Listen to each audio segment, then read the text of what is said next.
Hello and welcome to another episode of our Learning to Play series. This one will be a little bit special and was titled 0.2 before because it will talk about other games that are going to be mentioned in the Learning to Play series. So we will not directly talk about Legends of Runeterra until the very end. And it will give you an overview of my gaming experience so you know what my background is, how much I know about gaming. And it will also help you understand my approach to Legends of Runeterra and to other fundamental gaming concepts such as bluffing, complexity, variety, and many different ones that are present in Legends of Runeterra, but also coming from other games. The games I'm going to talk about are chess, one of my favorite games that I play since I'm 4 years old. Then Starcraft 2, my first competitive game, that also has some similarities to Legends of Runeterra, as surprising as it might seem. Then League of Legends, the original Riot game that was the predecessor for Legends of Runeterra and still shares a lot of lore. Probably many of you have either come from League of Legends to Legends of Runeterra or have tried League of Legends because they played Legends of Runeterra like I did, for example. And then we move over to more classical card games. I wanted to showcase 3 different ones. The first one is Blackjack, and Blackjack is a very well-known game throughout the world. It's getting played in many casinos and is a very statistical game that can be interesting to look at. And then I wanted to showcase 2 classical games from where I come from. I come from Bavaria, and those games are called Watten and Schafkopf. And these games exist in many different cultures. For example, I've played an Arabic version of Schafkopf before. I've played a English version. I've played a version in Northern Germany that's called like Skat. So these concepts or these games are not really that new or that individual, but they have very big implications for card games in general. That's why I want to showcase them and why I want to tell you how they work. Maybe you also want to try them yourself. And then we move over to what I would call a combination of board games and card games in Hearthstone, Magic the Gathering, and of course Legends of Runeterra. Now these are collectible card games and are not just simply like Blackjack, where one player with one hand wins, but you actually use your cards to build up a board, and your cards become board pieces similar to chess. That's why I want to showcase a combination of these 2 genres of gaming, because I think both of these genres flew into Legends of Runeterra and have influenced. What are the topics for each game? I will first of all explain the basic rules and the goal of the game in case you never heard of the game before or don't know what it's all about. This will be a separate timestamp, so you can just skip ahead if you know the rules already. Then I want to talk about the player's influence on the outcome of the game. And this will be determined by 3 different factors. The variance, which is another word for randomness. So how many random effects are there in the game? Is it just like rolling dice, where it's fully random, or does the player have full control over who wins or who loses? And then complexity, this is more of a theoretical point. How much do you have to learn to be able to play the game? How many different factors are there? And how hard is it to get into the game? Because it's just a lot of rules to learn, for example, a lot of different characters. How complex is it to get into it? And then mechanical skills, which is a little bit of a wide term. Of course, I will count the classical mechanical skills in Starcraft, for example, with APM. You have to click a lot, do a lot. But I also will talk about the information gathering. For example, in card games, you have lower APM, but you oftentimes have a lot to watch out for, to count, for example, you do blackjack, or to keep track of, such as hand tracking, or keeping track of how many cards are left in an opponent's deck, which cards are left in an opponent's deck. And this will also be counting towards the mechanical skill point. This will be another timestamp. And then in the last part, I will also talk about my personal level in the game.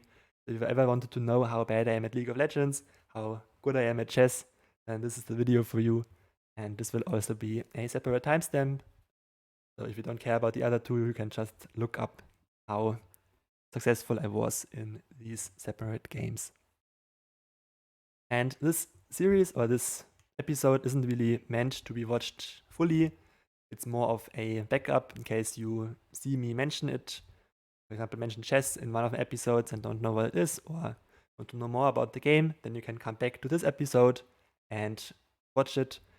But this episode also took a lot of work to do, so you can definitely fully watch it as well. It will help you gain knowledge that will be applicable to Legends of Runeterra as well.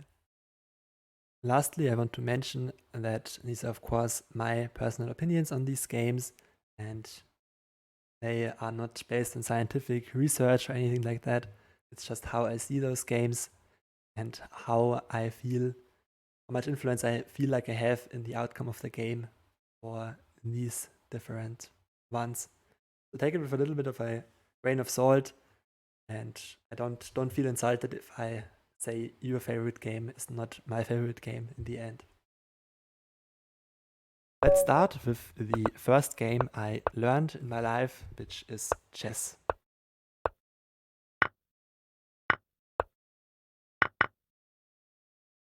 And chess is usually a two-player game. There are some three-player boards, but this is not really a competitive game mode. Usually played just with 2 players, and both players have the exact same starting pieces. This is the starting position, and both the white player and the black player have the same starting pieces. There's no imbalance except that the white player can go first. And the different pieces have different ways to move.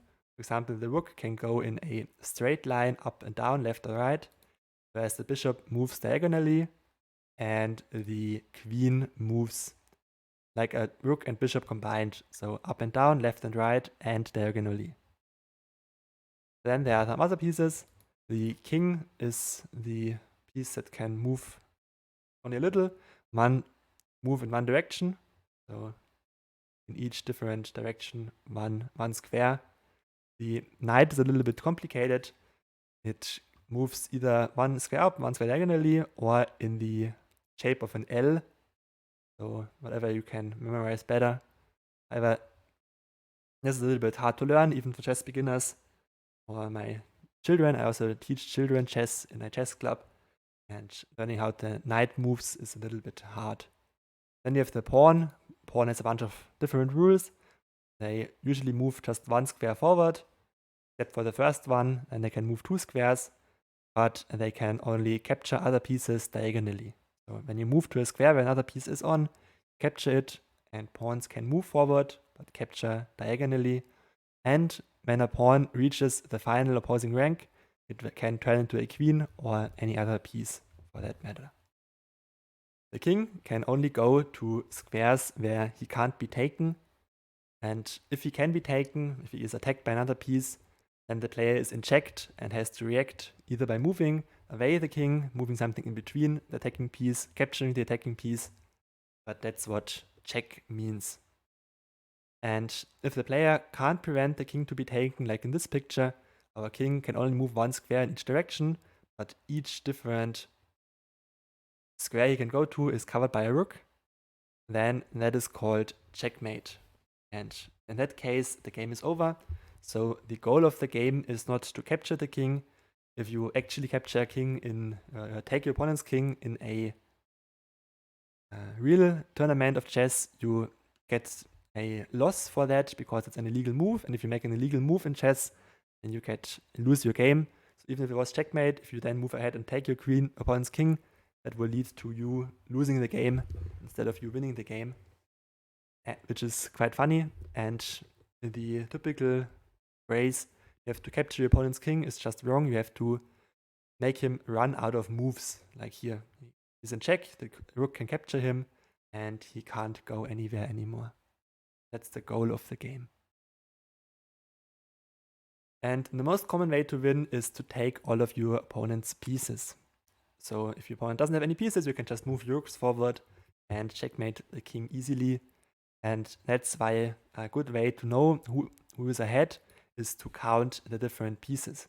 So if I have 5 queens, you have no queens, of course I'm winning, but each different chess piece is allocated a certain amount of value. This is not something that's in-game or being kept track of. This is more of a idea to determine who's ahead. So if we say a pawn is worth 1, then the bishop and knight are both worth 3 points. So they're a little bit better than the pawn, but are of equal value usually. And the rook is worth 5 points. So trading a rook for a knight is generally a bad idea. And if you play against a competitive player or a strong player, trading a rook for a knight will always lose you the game, or most of the games lose you the game. And the queen is even stronger. It's combining the bishop and the rook. So that would be 8, but because it's one piece, it goes up to 9. Now my children often ask me, but what about the king?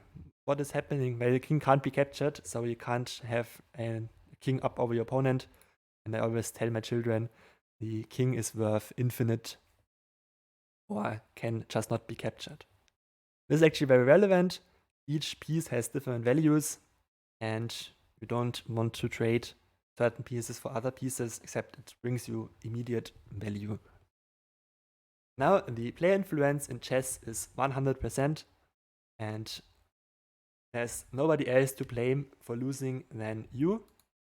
The better player always wins in chess. There's no randomness involved, no hidden information, no bluffing, and a computer can always tell you afterwards which mistakes you made, where you could have played better. And if both players play perfectly, the game ends in a draw. And this is the prime example of perfect player influence, where you always have it in your hand if you win or if you lose. Why would people play that game? Well, there's insane complexity. You have, after 4 moves, already 72,884 possibilities. 72,084 possible positions. That's only after 4 moves, so there's basically an infinite amount of positions possible, and even supercomputers can't still compute full games. There's not one perfect line that you can follow, but there are several different openings that you can follow, and thousands of different lines, and basically an infinite number of chess positions possible on a chess board. And even the best computers nowadays can't solve certain positions. They still evaluate them incorrectly. So we have a real insane complexity, a lot of going on and a lot of to calculate, but the fundamental rules are simple. Now, from a mechanical standpoint, you have a low amount of it. You don't really need high APM, except if you play speed chess, and there's not really anything to keep track of. See your opponent's pieces, and there's no hidden information to keep track of. Nothing to scout out for. You always see everything that's happening. So low amount of mechanical skill, but player influence is at 100%. For my personal stats, I mainly play on leeches nowadays, and my rapid rating is almost 2100. It goes up and down a little bit, and that means I am better than 94.4% of rapid players. And I don't really like the faster game modes. I like to think, I like to make decisions. So Rapid is my favorite game mode. And in real life, my rating is a little bit lower. I also play real life tournaments in my chess club, but not that much anymore, especially now in the current situation. I mostly play online. And if you prefer chess.com, I used to play a ton of chess.com as a younger person, as a child. I had 5,000 different games, and also recently went up in my rating to the 1962. So it's a similar level to lead chess on chess.com. I would say I have a lot of knowledge in chess. Of course, I'm not a grandmaster or anything like that. So in comparison to the best players, I'm still far off.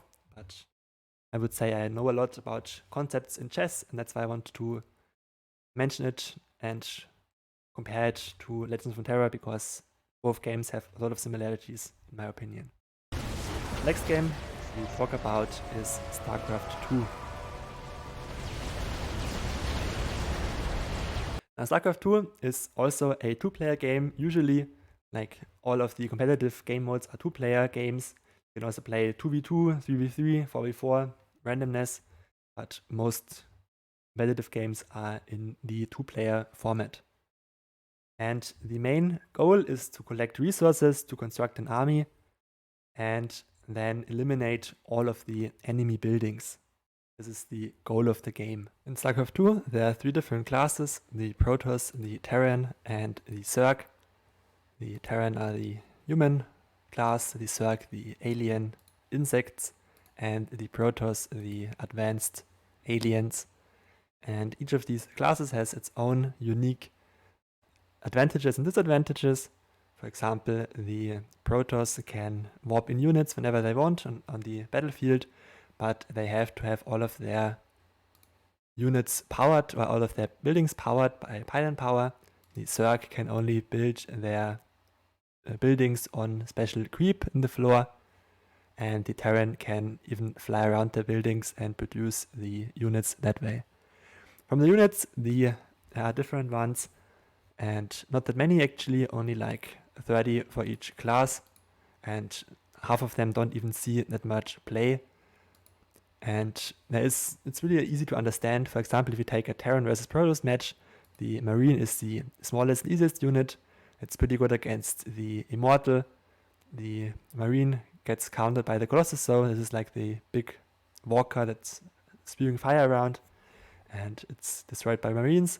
However, the Colossus then gets destroyed by flying units because it's so big. For example, the Viking then destroys it.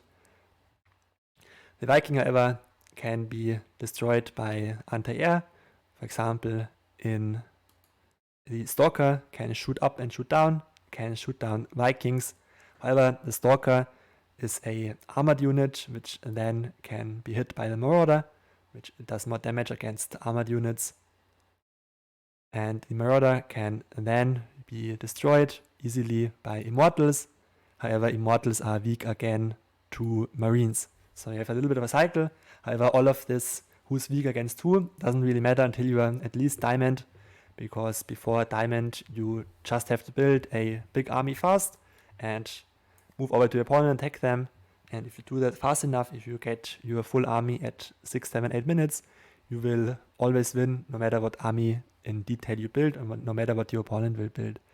So this game doesn't really come down to countering. It comes down more to macro, to execution, and who gets resources faster, who accumulates them faster, and who gets the bigger army first.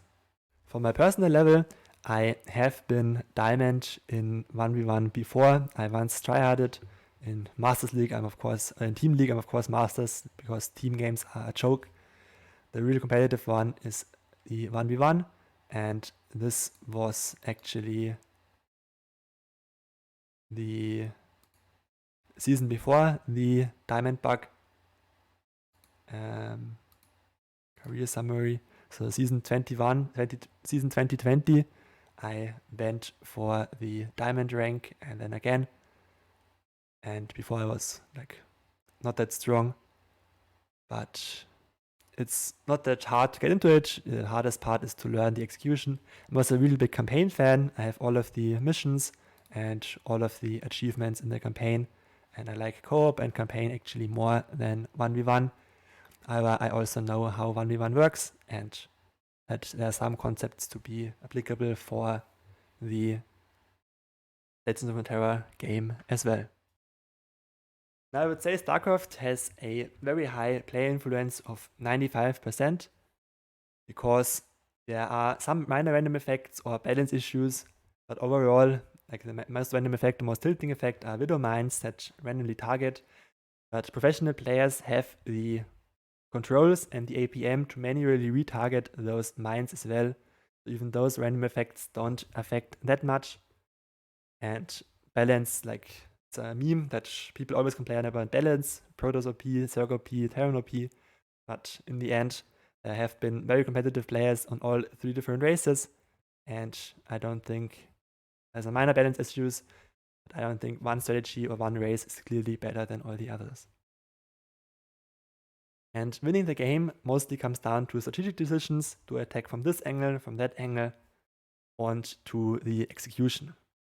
talked about different counters before, different units, but mainly it comes down to who builds a full maxed out army first, who uses this army best in the best angle, do the best drops, distraction, etc., and who can multitask the best. It really comes down to the player, and a better player will almost always win against a worse player. There's actually not that high of a complexity. There's only like 30 units for each different one, and only like 5 of these are really seen every game. So you can really fast learn the basics of the game and don't have to like read a whole Wikipedia article or 20,000 pages of rules to get into the game. So it's relatively low complexity, but insane mechanical skill. So players have up to 700 APM, actions per minute, and it's insane how much multitasking there is, camera controls, jumping around, controlling 200 units at the same time, microing 7 units, and it's certainly the most mechanical, skillful game I've ever played, and it's very satisfying to get good at it, because you start learning step by step different things, which is really helpful and really rewarding, but a little bit tiring as well. To get really, really good, you have to be insane, really master Starcraft.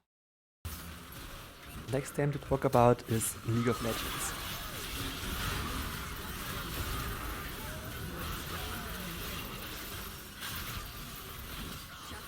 League of Legends is a team game with 5 players per team.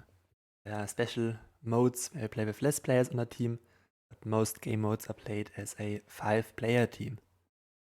I want to specifically talk about the solo queue, which means that you don't have a team of 5 prepared to play, but you just play with random players. And each player controls a single champion, so you don't control an army like in chess or in Starcraft. Instead, you just control your own champion and have to influence the map with that single unit. The goal is to destroy the enemy nexus, and that is achieved by progressively clearing the map from the turrets that are around the map. And the most common way to destroy the enemy nexus is to accumulate large amounts of gold. Gold allows you to purchase items and then get more powerful than your opponents and be able to overrun them. You can get gold either by clearing minions, these are like small creeps running around the map, by clearing jungle camps, or by killing your opponents. In this way you slowly get stronger and get the overwhelming power to defeat your opponents in the end. League of Legends is a very complicated game with a ton of different champions and over 150 of those. So you really have to know a lot, and each one of these champions has different abilities. So each one has Q, V, E, and R and passive, and each one has different cooldowns. So you have to really know what they do before you can effectively lane against them, play against them. And then you also have the items. So there's a ton of different items in the game that you also have to remember, like the support items, the potions, the mythic items, which all have a ton of different text to memorize, to know what to actually play against. For example, when I started playing, a Garen always kept jumping on me, and it took me a lot of time to figure out that it was a Stride-Taker's active ability.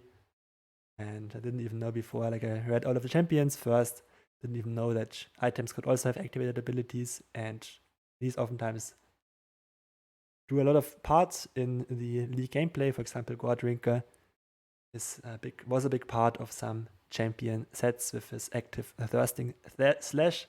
And if you really want to play the game well, you have to basically know what all of these different items do.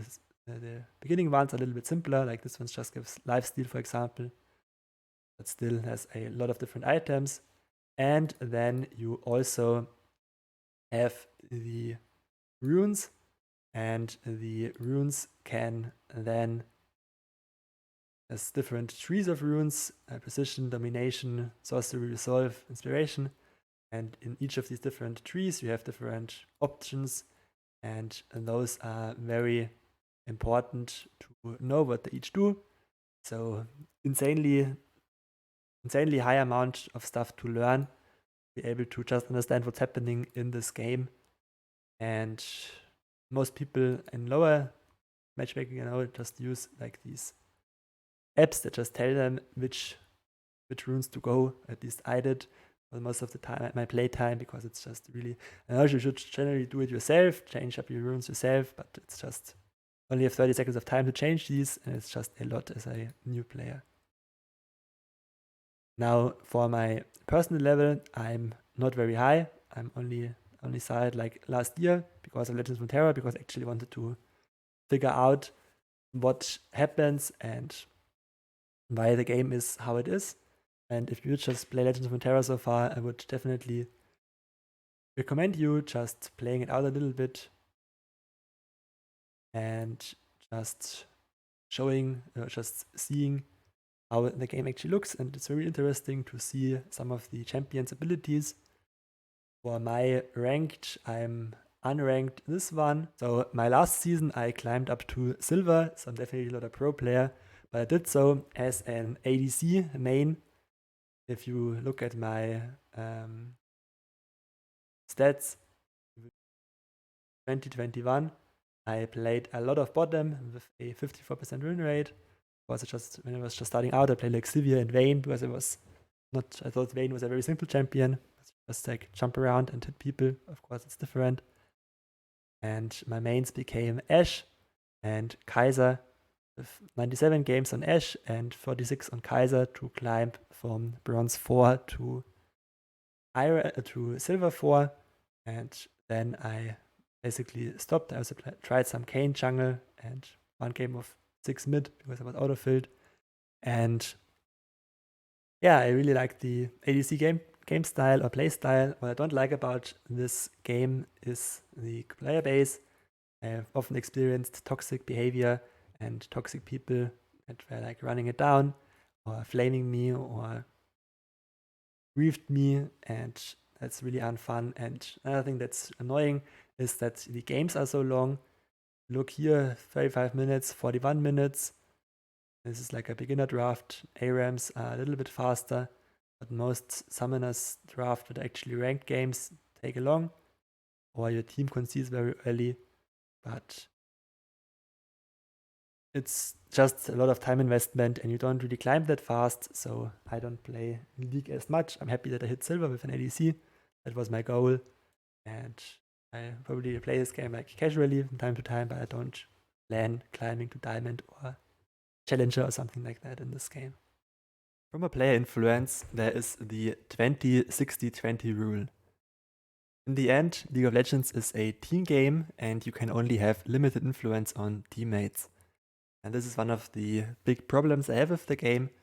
Not the game itself, but a little bit the player base, because there's a lot of people just with a very bad mental towards this game, where they just like run it down if they don't carry, or they just don't want to play anymore, make bad decisions once they're behind, want to surrender at 15 minutes each game.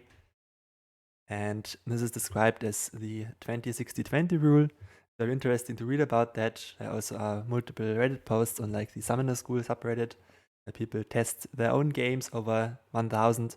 And this basically means in 20% of games you have a teammate who's so bad that you can't do anything to win this game. In the other 20%, you have a teammate that's so good, or your team is so good in comparison to the other team, that there's no way you can lose this game.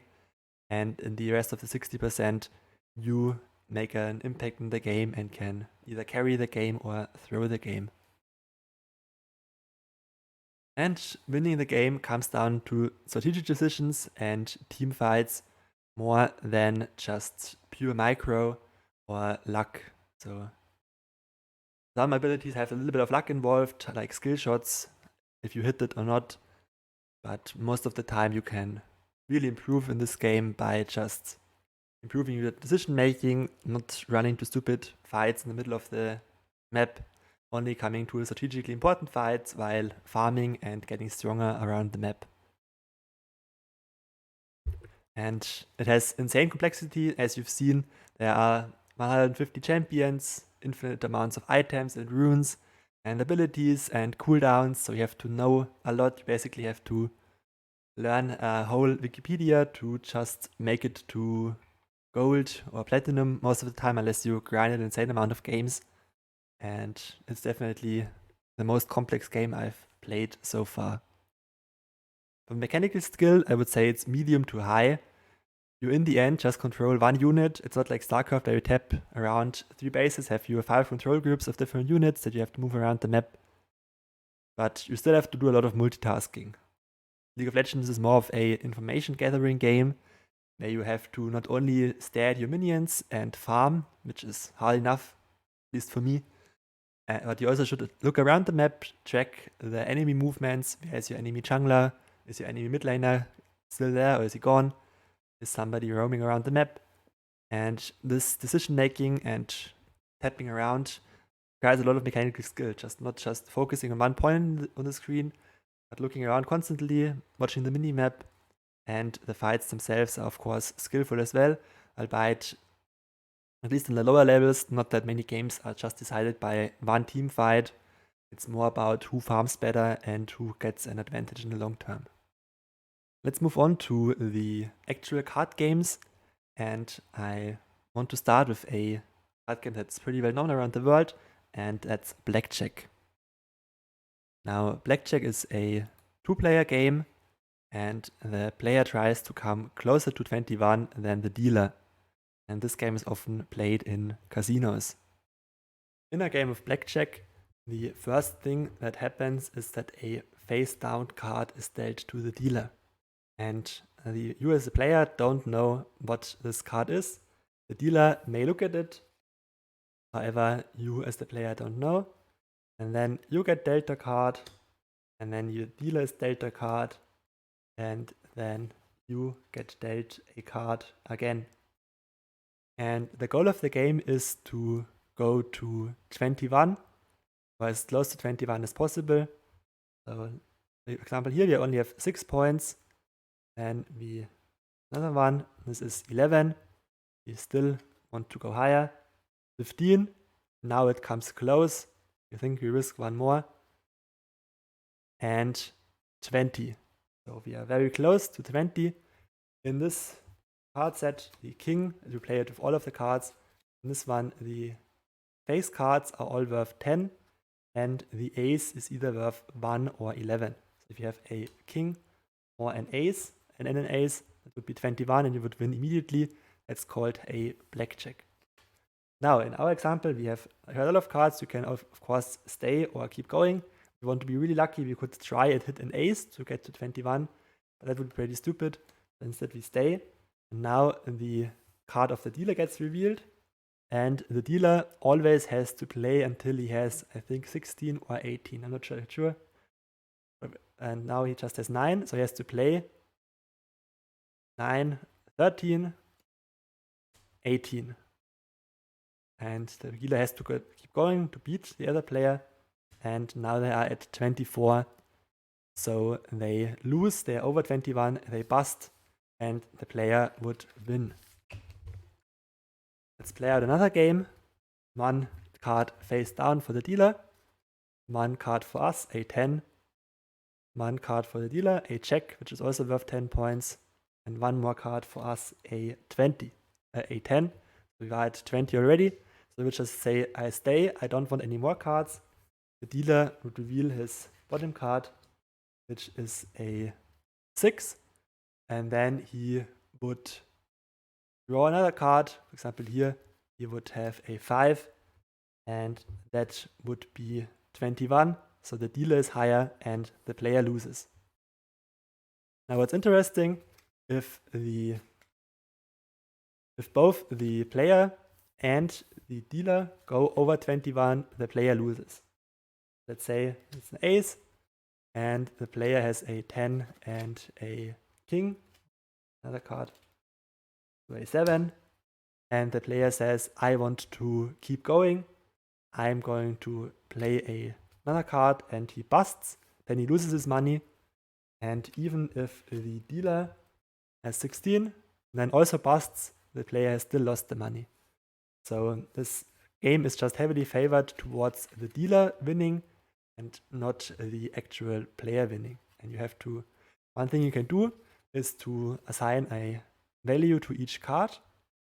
That we say a card with a low value is like -1, and a card with a high value like an ace is +1.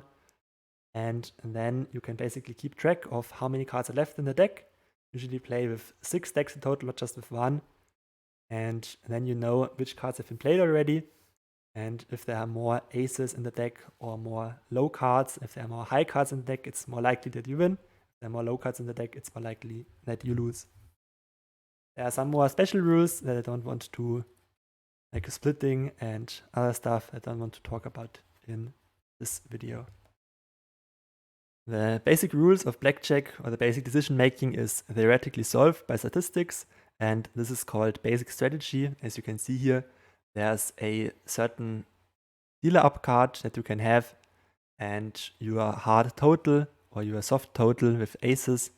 So there's a theoretically right decision that statistically gives you the best advantage. You can still gain other edges by, for example, counting the cards.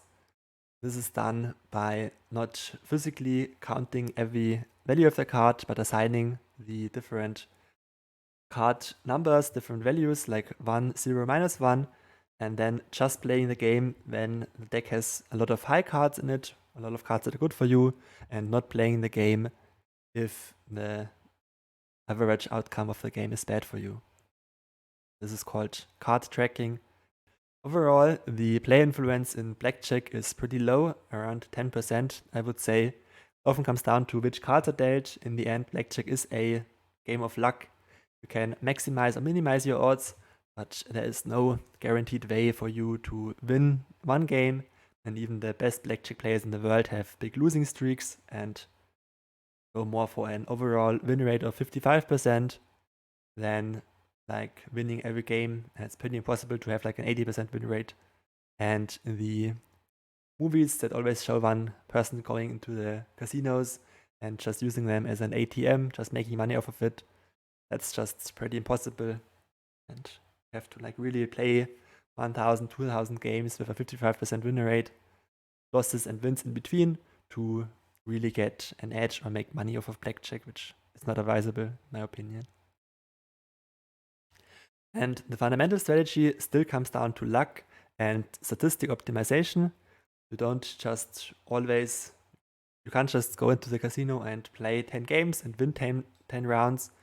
It's more about playing enough games with a perfect strategy to then optimize your luck and also opting out of the game once you see that your cards are stacked against you, and then playing again once you have concluded that the cards are in your favor once more. And the main decision is to play or not to play, even when card counting. You always have the image in your head that with a card counter, they always know what the top card of the deck is, and that's just not possible. It's really not that hard to card count. Of course, you have to focus and stuff, so it's not easy either, but you don't have to literally memorize every card. Nobody does that in the real world. So it's mostly a decision of playing or not playing, and if you really sit down and play 100 games, you will more often than not just have a 50% win rate or a little bit influenced by luck. I would say blackjack has a low to medium complexity. You have to know this basic strategy if you really want to be good at it, but the basic rules are really easy to understand, and it's a fun game to just play with random friends. For example, it's a 2-player game, but you can just play blackjack with everyone, everywhere, and it's really easy to understand from the base level. And I would also say it's a low to medium mechanical skill. Yes, you have to card count, but you don't have to actually micromanage anything. You don't have to do that much. Just have to gather informations. You don't even have to deal cards. Usually the dealer does that for you. And Card counting is not easy. Like if you're sitting in a casino with a lot of influence, then you have to really focus and stay focused, and that's really hard, especially since casinos don't want you to win. So that's just not easy, but I would still say it has a lower mechanical skill than most other games we've covered so far. As for my personal level in Blackjack, I am not a professional card counter by any means. I'm just finding this card game very fascinating and fun to play. If the person I've traveled with, for example, if I'm in a train, a group, and they don't want to play Watten or Schafkopf, I usually offer them a game of Blackjack. And it's a game that basically every culture knows and is really easy to understand and to try out. It's of course just luck-based, still a fun way to spend your time. But I've only been to a casino once as part of an excursion for my studies, and I've immediately lost all the $30 I've invested. I would never ever go again into a casino to actually make money. Don't think that's a very viable strategy. You can use your time to make money better in other ways. It's definitely a fun game and a game I enjoy, but I wouldn't say I'm a blackjack professional or anything. Next card game I want to talk about is Watten. Watten is a traditional Bavarian game, and because I assume most of you don't know the rules, let's take a look at them first. Watten is a game that can be played with 2, 3, or 4 players, and if you play it in Bavaria, you will usually use the Bavarian cards that look like this and have these 4 different suits. You have the Unter as a Jack, King, and instead of a Queen, we have the Ober. But for a better visibility, I will use the cards with normal faces. It works just as well, just easier to understand for most people. To play the game, you need the Jack, Queen, King, Ace, and all the 7s, 8s, 9s, and 10s. You don't need the other cards, like you don't need any jokers or any 3s, 4, 5s or slower or smaller. Those can be removed from the game. I will represent the different players as these dice and marbles.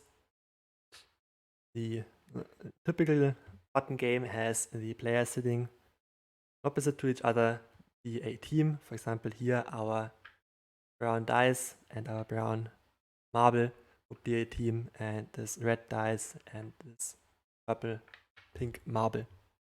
At the start of each game, the players are dealt 5 cards each. The remaining cards are put aside. Those are hidden information and can't be looked at by players.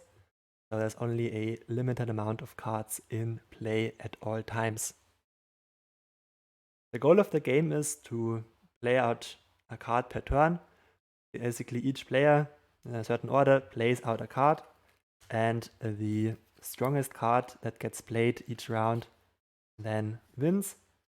In this example here would be the ace, and whoever makes 3 trumps first, whichever team of 2 makes 3 trumps first, wins the game. Now, what determines which cards are strong and which cards are weak? First of all, these 3 cards are always the strongest.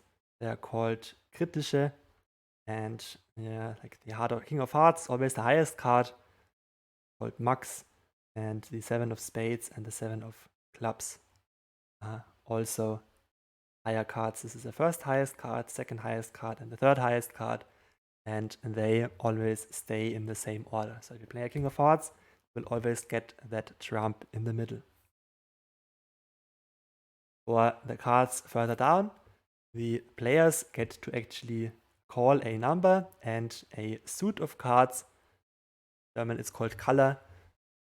So for example, if a player says 9 as a suit of cards, then all the 9s, as a number of cards, all the 9s will have higher value, will be trumps. And then if the next player says the diamonds, then all the diamond cards will also be trumps, and the remaining cards will not be trumps.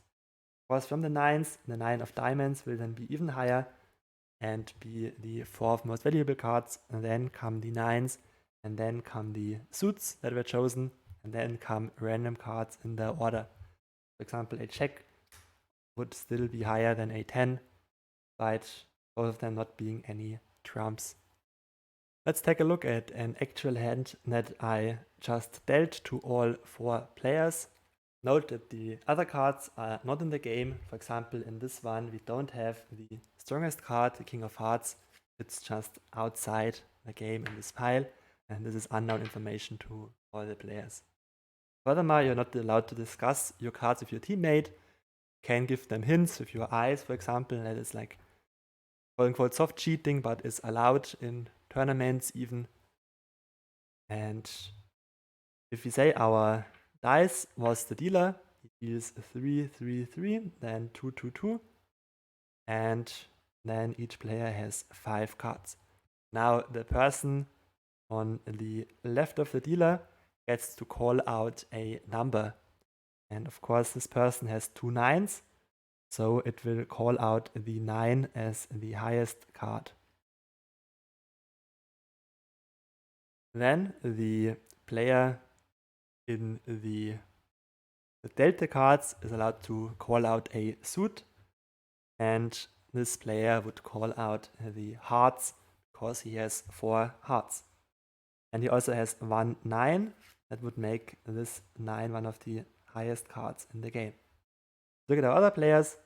This poor person has no trumps at all, whereas this one has a 7. This is a pretty high card. But all the other cards aren't any trumps. And then the player going out first, this one with the 9s called these numbers, gets to move first. Let's play out the game a little bit. For example, this one has 2 9s, so I would play out the 9 as a trump. Then the next player would just add a random card, and the next player adds a random card. And the 9 of hearts gets played. But the 9 of hearts is both 9 and hearts, so it's higher than the normal 9, and would take this pile for our team of dice. First trump goes to this team. And the team who makes a trump gets to move next. And here they play out a 10 of hearts, which is also a trump. Now the other team is a little bit in a predicament. They can play out the ace, which is higher, or a 9. They decide to play out ace, and this leads to this team potentially being able to take with the 7, but let's say they don't take and just play out another card, and our poor other guy doesn't have any trumps. And here the ace of hearts is higher than the 10, and it gets then taken by the other team. 1 to 1. Now, because this person has made a point, they play out another 9, and now this team has to be afraid because they don't have the King of Hearts. The other team has the King of Hearts. They have automatically won if they have 2 trumps. So this person will play this 7, which is always the 3rd highest card, higher than the 9, and our other 2 players don't have a card that's higher, so they just add in their non-trump cards. And the 7 is higher than the 9, so this trump goes to this team. So it's now 2 to 1. And this player gets to move again. He doesn't have any trumps anymore, so he plays out an ace. And the next player plays out a card, and this one still has a heart, and the other player doesn't have any trump cards left either, so just plays a random one, and the heart wins. And this would lead to this team having 2 trumps and another one, so 3 in total. So our team dice wins the game at this spot. Now, you don't only play out the single card games, so you just each win you play basically counts for 2 points, and you play up to 15 points. So whenever you win or whenever you lose doesn't makes you immediately lose, but just gives you the other team 2 points.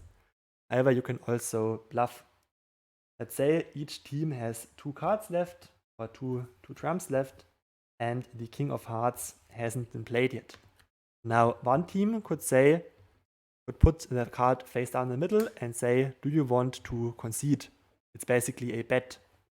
This team will say, we have the King of Hearts, if you want to look at it, or we have the better card if you want to take a look at it and see if you win.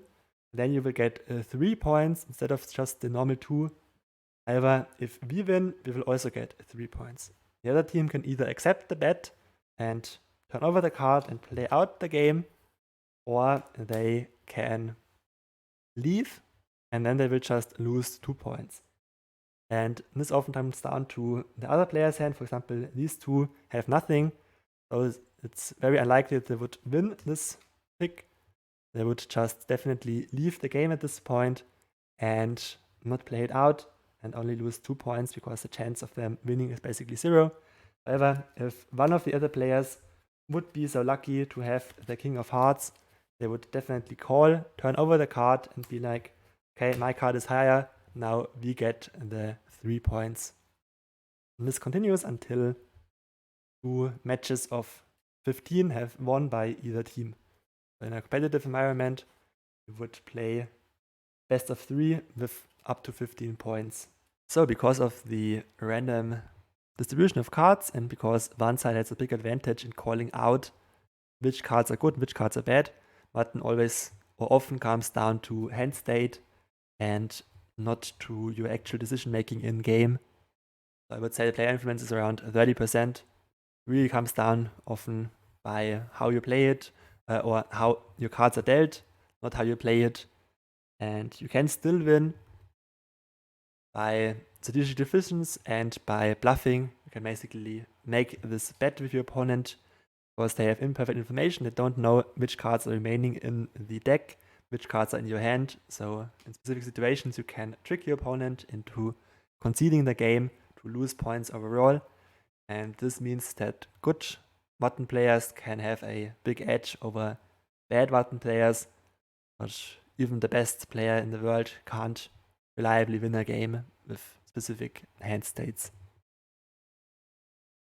It is pretty low complexity, I would say. It's the first game that most Bavarian children learn, and overall it doesn't have too many rules, doesn't have too much going on. You don't have to memorize thousands of different cards. I would say it's pretty low complexity. And the mechanical skill is also pretty low. You have to keep track of the trump cards, so the 4 number trumps and the color trumps, and of course the King of Hearts, 7 of spades and 7 of clubs. Otherwise, you don't have to track the rest of the cards most of the time. And there's also imperfect information, so some cards are not even in the deck. So oftentimes you just play it out, keep track of the trumps, and don't track that much else. Still one of my favorite card games, because you can just play it casually and it's a lot of fun. And this is the card game I would play if I want to have fun and don't really care about winning or losing, because you just interact with your friends, and it's a really nice game. For my personal level in Watten, this is more of a fun game, so you don't really have that many tournaments. We have tournaments on local levels where we play in teams of 2, and they're like 10 rounds, but it's only like in a little village, and people from the village and some eccentrics who travel around for Watten tournaments go there, and there's usually a lot of drinking involved, and it's not super serious, so you can even like cheat a little bit by giving your opponent or your partner signs with your eyes, or like even shuffling manipulation a little bit. And there are no real rules that are forced that hard, and we are an upside or downside. I sometimes find it annoying when people obviously cheat but don't get kicked out, but in the end it's more of a fun game mode. I would say I know a lot about the game. I played it since I was 5 or 6, but also it doesn't really come down to knowing about the game. It's just like playing out the game, and like I said, often comes down to hand state and who has the better cards. So it's not really something you can play on a competitive level at very high things. I participated in 2 Watten tournaments before, and have like one we were second to last, and in the other one we went 3rd place, 2 different people. And yeah, it's fun to play this card game. Not really something I would do competitively. The second card game to talk about is Schafkopf.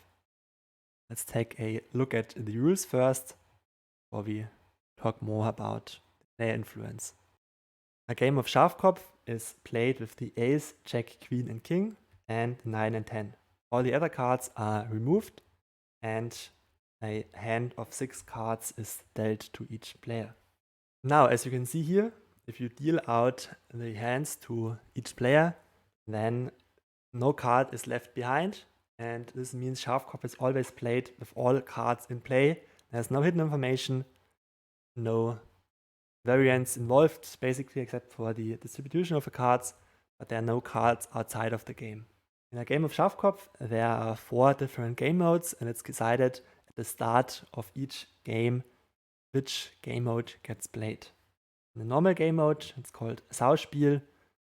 You have the Obers as the highest trumps, and the Unter as the second highest, and then the cards that are hearts as another additional layer of trumps.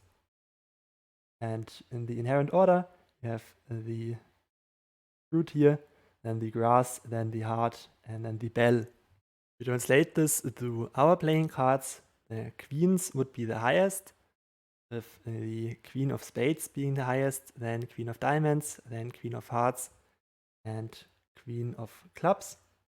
And then come the jacks, jack of spades, jack of diamonds, jack of hearts, jack of clubs. And then we have hearts. And an important thing to notice is the 10 is higher than the king in this game. So it's ace, 10, king, and 9. There are different game modes. For example, in the Geier, which is German for hawk, that only the queens would be trumps, the jacks and the others wouldn't be trumps. And then in game mode called Vents, the jacks are trumps, but the queens aren't. And in the last one, which is called Solo, so both Gaia, Vents, and Solo are played 1 player versus the other 3, but the normal game mode Sauspiel is played 2 versus 2. And in a Solo, a player plays alone versus the other 3, but they get to decide which other card or which other suit is a trump.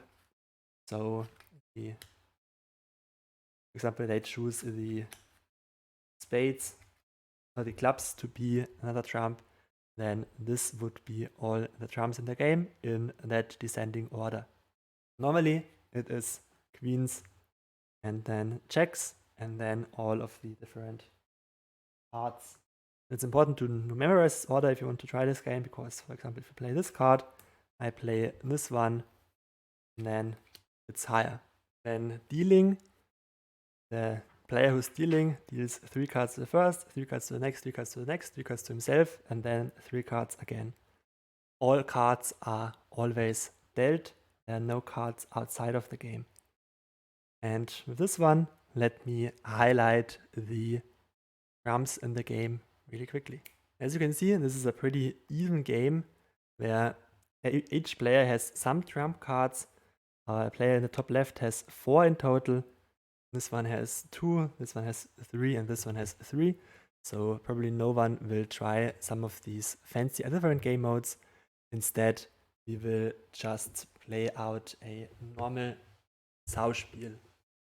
What this means is that the player to the top can just declare if they want to play or not. They have 4 trump cards, so they want to play, and then they say they play with the ace belonging to one of the other cards. So they only have aces, only have cards that are spades, so they can only play with the ace of spades, which would be this player.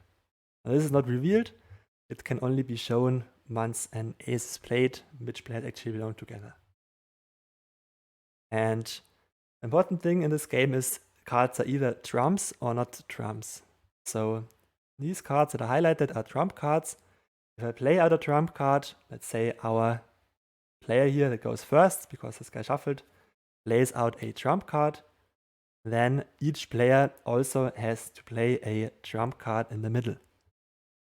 And for example, this player only has 2, and his queen is lower than this queen, so we'll just play his smallest trump to it, and then our player in the bottom has a way to take this queen because he has the highest queen.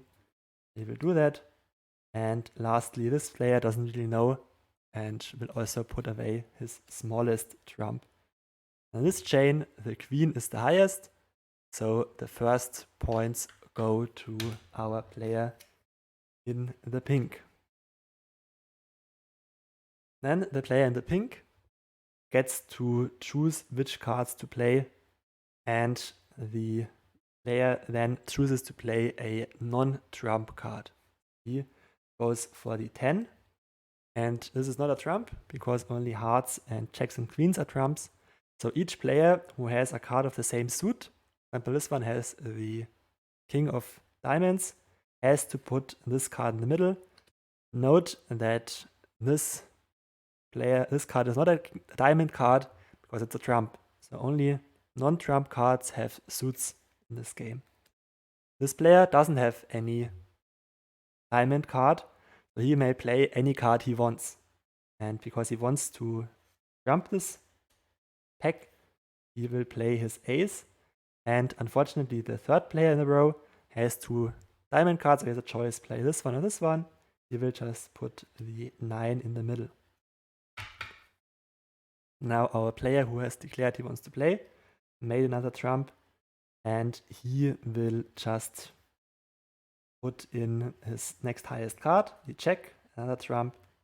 This will mean the player to the right has to play his last trump card, the queen, and now this is his point, and the player on the bottom has a choice between 2 trump cards. He will play the 10, and the last player can go over, and he will with his queen of diamonds. So these points also belong to this player, and he will just play out the last trump, and last trump gets played, a random card gets played, and finally the last player has to also play their trump card. And once again, the highest card is the jack of diamonds, so it will belong to our team down here. And now the players will kept track, and they know no more trumps are in the game. So now the player would play out his ace, showing the other guy that they belong together.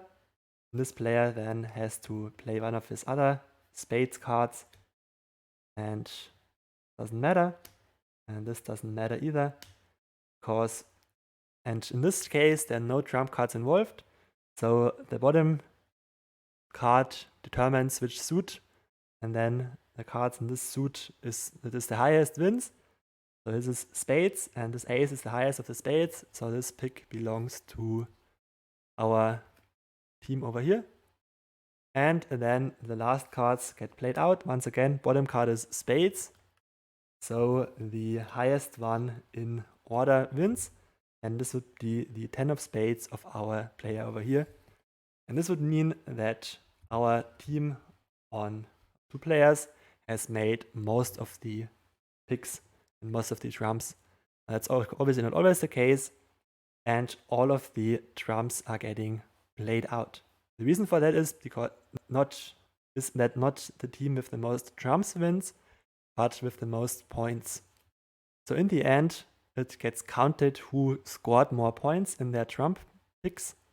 The queen is worth 3 points in that one, and the jack 2 points, despite them being the highest cards. They basically give the lowest amount of points. The ace gives 11 points, the 10 gives 10 points, king gives 4 points, and a 9 gives 0 points. So quite a bit of unbalance, and you really want to try to get these aces and 10s, and those really define the game. In total, there's 120 points. If the playing team gets more than 60, they win. If they get 60 or less, they lose. And of course, if just one player is playing in the other game modes, then the one player has to score over 60 points, or he loses and the other 3 players win. Schafkopf is probably the game with the highest player influence I've ever played, since literally all of the cards are in different decks and hands, so there's no hidden information, and Schafkopf has officially been declared by like German officials as not a game of luck, but a game of skill, despite being like hard game. So there's not really any luck involved. Of course, there's like variance, since you can't always have the good cards, but even if you have the bad cards, you play in a team. If you are one of the 2 or 3 players that don't play, you never play alone with bad cards, but instead 3 players with bad cards try to beat the one guy with good cards, which makes having bad cards even not feel that bad. And all the cards are always in play, so you can keep track of them and make decisions based off them. And in a fast game of Schafkopf, it's really hard to just count all the cards, make sure you have the overall game value in your head, and know which team has how many points. And that's just not that easy. There's a very high complexity. I didn't cover the strategy behind Schafkopf at all because it would be going way too much into detail. When do you play out a trump? When do you play out a color card? It is really complex to go into detail, and I didn't master it by any means. I'm like a little bit above average player, I would say, but I never participated in tournaments. I just play Schafkopf with my friends for fun. And it's really fascinating to think about decisions and how to play out your hands. If you are going to play, if you don't play, there's a lot going into it. And there's a medium to high mechanical skill. You also have to, like if you really want to play Schafkopf competitively, you have to count every card, which is very fast. And you have to memorize all of them. Also, if you make your in-game decisions at the same time, usually you get kicked out of a Schafkopf table if you just sit there for 5 minutes thinking about your next move. You have to really play it fast. So I would say Schafkopf is the most skillful card game I've ever played and the game with the highest player influence. I actually learned Schafkopf pretty late in my life, only when I was around 15 or 16, because it's quite complicated. But my grandfather was actually a Schafkopf quote-unquote professional. He won a washing machine before in a Schafkopf game and some other prizes, like a bike, I think. So he was really good at it.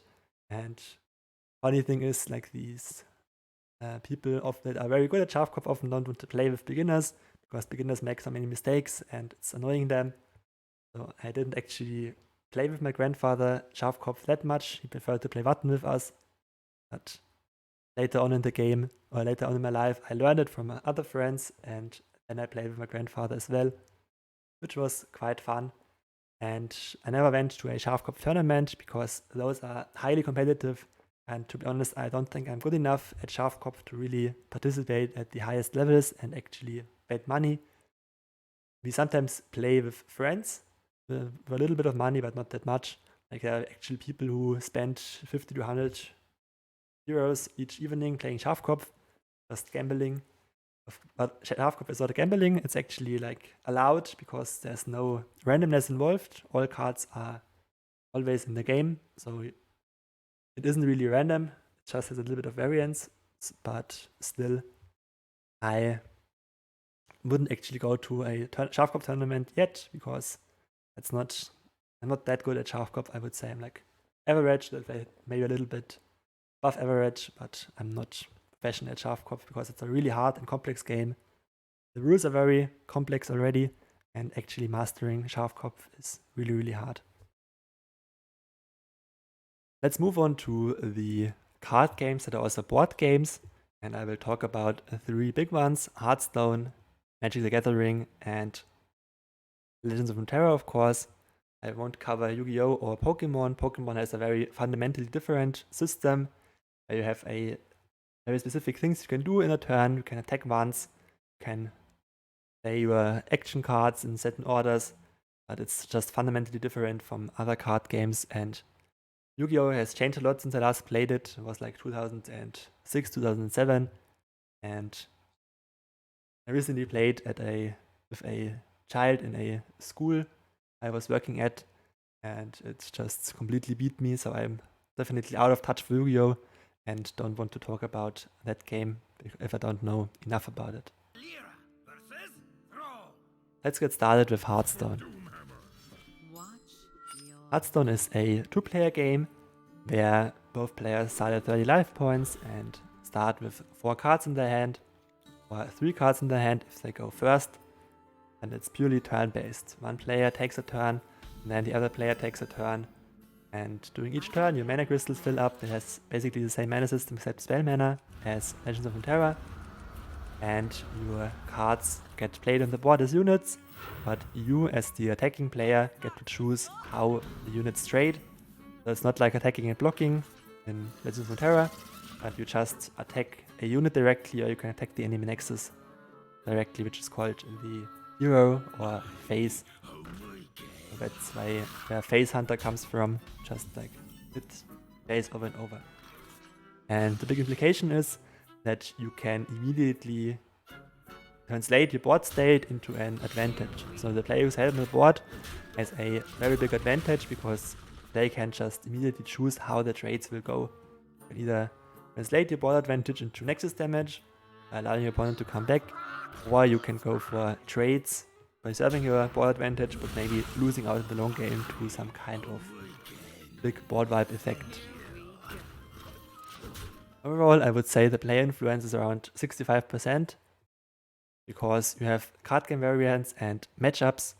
So you don't play only one game in the Hearthstone, Magic, or Legends of Runeterra. You have a lot of different decks who line up differently versus other decks.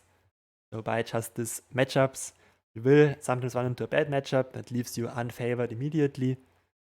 There are some like unwinnable matchups in the history of Hearthstone where you have like Control Warrior versus Freeze Mage. There's just like 0% or 1% of chance to win this game.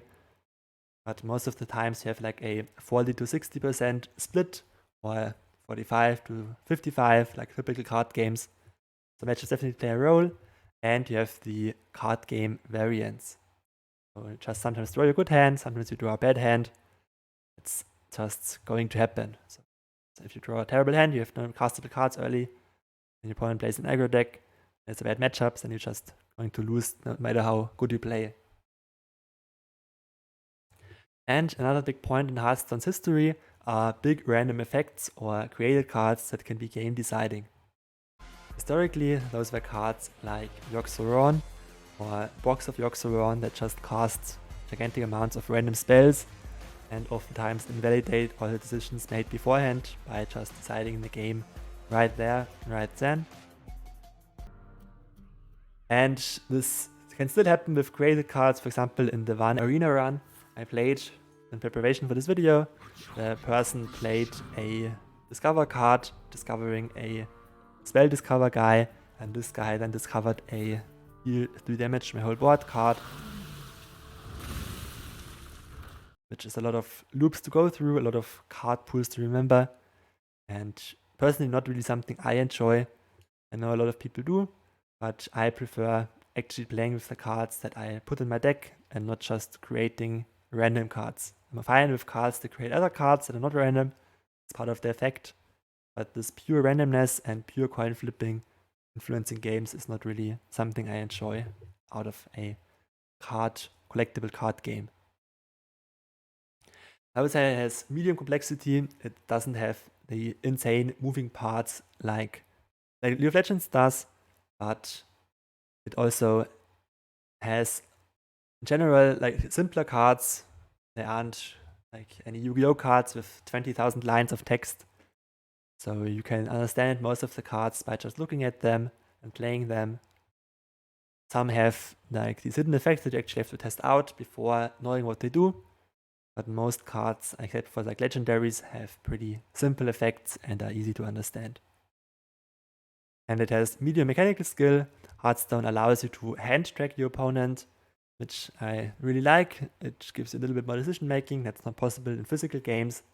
And a big part of Hearthstone is to trade on the board, to play, and to think about minion combat, unit combat, and knowing your matchups, knowing what to bring to a tournament, and yeah. You also have to hand track a little bit, but oftentimes there's apps for that where you can just hand track and deck track, and it automatically shows you how your opponent's hands look or what your opponent's deck is looking like, and that takes a little bit away of the skill, but not by that much. For my personal level in Hearthstone, I have played Hearthstone a lot back in the day, and used to be Legends when Force of Nature Savage Draw was still meta. I've Druid, and afterwards I played a lot of Arena because the economy is not as good as Legends of Runeterra that you can just have every deck. Actually, I had to grind a lot, and I grinded a lot of Arena, had like a pretty high win rate, as you can see on the screen. However, I've lost the access to this original account and started a secondary one. So in this one, I just like play casually, but not regularly anymore, so I don't have any idea about the current meta. Talked with my friend Misael, plays Hearthstone professionally, and he says that Hearthstone is right now not very random and a lot of player agency in the games, so I will. Next card game I've played a lot is Magic the Gathering, and Magic the Gathering is one of the card games that was leading to a lot of ideas in Legends of Runeterra. And I assume you all know how Legends of Runeterra works, so I will compare the two a little bit. So in Magic the Gathering, you also start at 20 life, and you have a similar system of attacking or blocking. However, all of the creatures regenerate their health at the end of the turn. They basically all have regeneration. So, and you can double block. For example, your 2/3s can double block my 2/3 and then deal 4 damage to it, while my 2/3 just dies, and the damage I've inflicted to you will just heal off at the end of the turn. That is why, in my opinion, minion combat is less interactive and less fun in Magic the Gathering, because it doesn't really matter in the long term. It doesn't leave your units damaged, it doesn't change their value. The biggest difference in Magic the Gathering is actually the mana system and the mulligan system. Because at the mulligan, you can only either sand deck all your cards or keep your whole hand. You don't get to pick each card individually that you want to keep or put away. And this has already been changed a little bit. Before you could only like draw back 6 cards, then 5 cards. Now you have a London mulligan, which is a little bit better, but still can leave you with a bad feeling of going down in cards just because your hand was bad. It's kind of necessary in some cases because of the land system. And basically the land system is that your mana sources are in your deck and you don't continuously get mana each turn. Instead you have to draw your mana sources and play them out. And if you draw too many mana sources, you have too little cards to actually play out. This is called flooding. And if you draw too few mana sources, you can't actually play out your cards. This is called mana skewering. And I would say definitely a significant amount of games comes down to just who draws enough lands, who didn't draw enough lands, who gets screwed, who gets flooded, whatever. Significant amounts of games just comes down to who draws more lands, who draws less lands, who gets screwed, who gets flooded. And that's a really unfun way to lose or to win if you just sit there and can't play any of your cards. From a player influencer, I would also say 65% similar to Hearthstone, because you have the same card game variants and matchups. Some matchups are actually unwinnable or just come down to specific sideboard choices, especially in older formats where you either have that sideboard graveyard hate card or you don't have it and then you lose. So that's basically the same. And it's even more impactful, the card game variants part, due to lands and sideboard cards. So a lot of games, not a lot of games, but in a typical draft run where you play 8 to 9 games, at least 2 are decided by you drawing too many lands or drawing too few lands. And this card game variance really hurts because it can basically lock you out of the game make you not have any decisions at all, just sit there while your opponent beats you or while you beat your opponent. It's also not very fun to win against a mana-screwed opponent and just have these ungames, and that's why I'm reducing 15% more cards, and there's just also some matchups that are just won by sideboard cards. A sideboard is like an extra deck where you can switch out cards in the best of 3, and some matchups just come down to hitting your sideboard cards versus losing, especially in older formats. There's pretty high complexity. The rulebook is really good and really big, and basically everything can be explained. There are some stupid interactions, in my opinion, like the Valakut rule, like Scapeshift and Valakut. People it's basically a deck that just exists because of a specific ruling, and that ruling doesn't really make much sense to me. But most of the time, everything can be explained. The rules and the card text is very clear and very understandable, and you can have very complex board states, especially if you have multiple players. If you are playing EDH or Commander and play 4 players in high levels, then you have insanely complex boards, tons of stuff on the board, tons of stuff that's happening. And because you have activated abilities, you actually have more decisions to make on the board instead of just in hand. But I would say it has low to medium mechanical skills.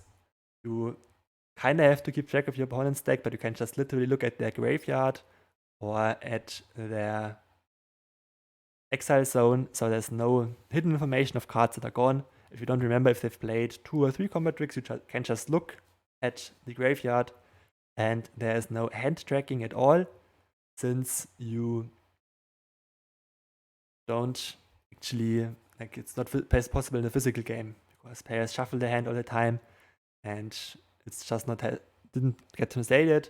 If they are Magic Arena, you don't get to hand track. That's why I'm deducing a little bit of mechanical skill, because it's not that hard to actually play out a game of Magic the Gathering. It comes down more to the complexity and knowing what card actions do and figuring out combat situations or just general matchup knowledge. As for my personal level in Magic Arena doesn't show actually how high of a rank you were before. I was Platinum and Diamond in Arena Limited before. I never really cared about Constructed that much to climb there. And in real life, I used to play a lot of drafts with very competitive people. We traveled around and played PPTQs. I actually won one, but then lost in the playoffs, like my typical luck. And yeah, it was fun just playing and drafting and getting to know people. It's kind of stopped for the last 2 years, obviously, but maybe I will restart it and play some more real-life Magic. My favorite format by far was Commander format, because it was actually affordable and easy to get into when I started. And other older formats like Modern or Standard just seemed too expensive for my taste. My Commander decks are a Silas Ren Rolligrim deck with basically a choose deck. Each card in this deck, except for the lands, has to have choose in its card text to be allowed in the deck. Then I have a Samut deck, which is werewolves, a Yanet deck, which is just like odd cards. I really like Platinum Angel, one of my favorite cards. I wanted to have a deck I can play where Platinum Angel gets cheated into game early on. Then I have a mono-red Neheb deck, just basically burning out opponents. And then I have another fun deck, an Atraxa deck, which every card has to start with an A. So each card in the deck starts with an A, except for the lands, which all start with S, so Snowlands. So my Atraxa A deck. And then if somebody really wants to be competitive, I have like a highly tuned Teferi CEDH deck.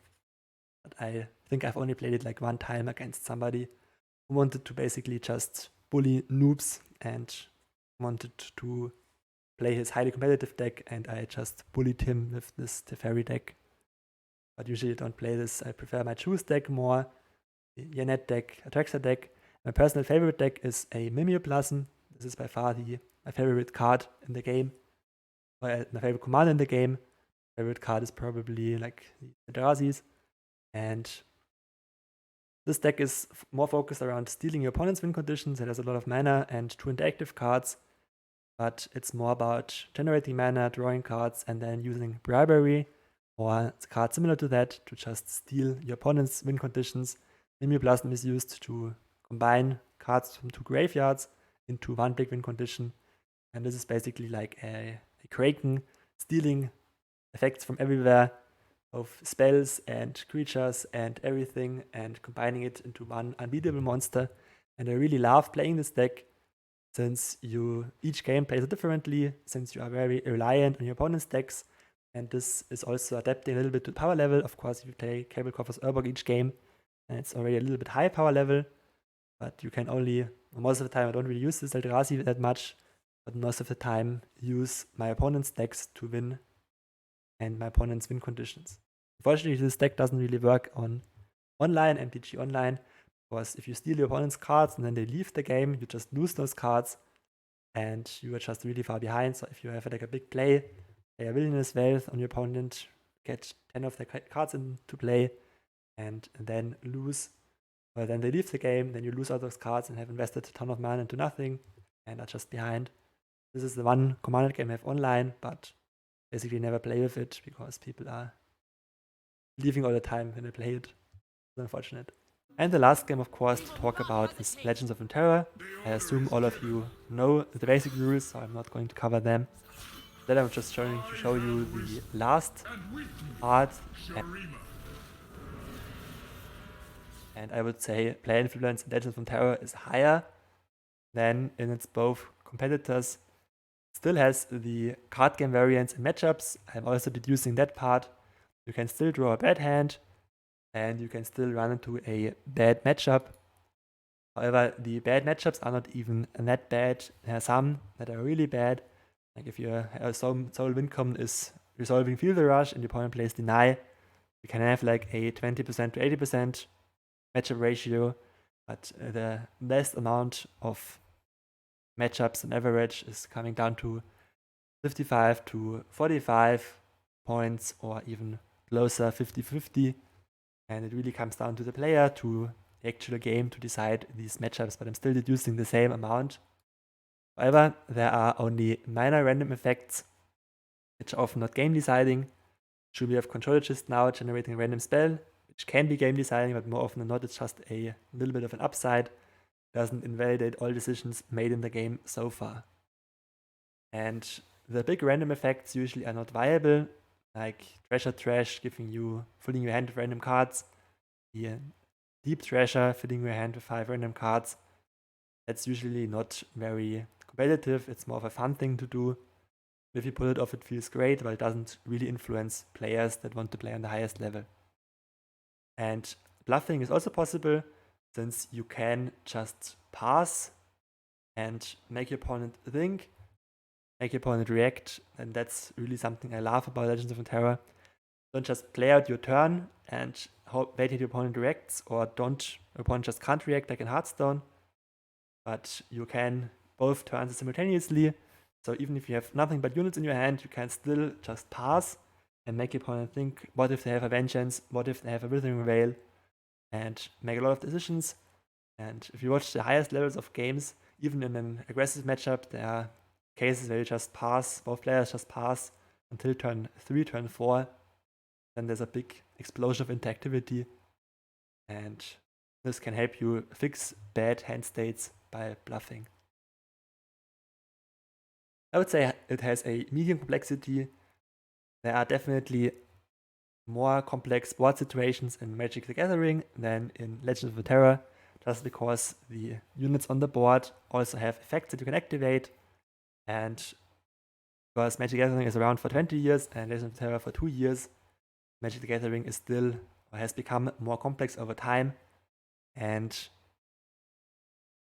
yeah, it has a lot of blown up cards that have a lot of effects, whereas Legend of Terror has these champions that are like more complex. Overall, you just have the units on the board that have like triggered abilities but no activated abilities, and not that high of complexity yet. And I would say it has medium to high mechanical skill. You also have to keep track of all of your opponent's cards that they play and that they have played. You also have hand tracking involved, which is a little bit harder to keep track of than in Hearthstone because animation is so fast. And there's a lot of other external effects to watch, as you will see in this series.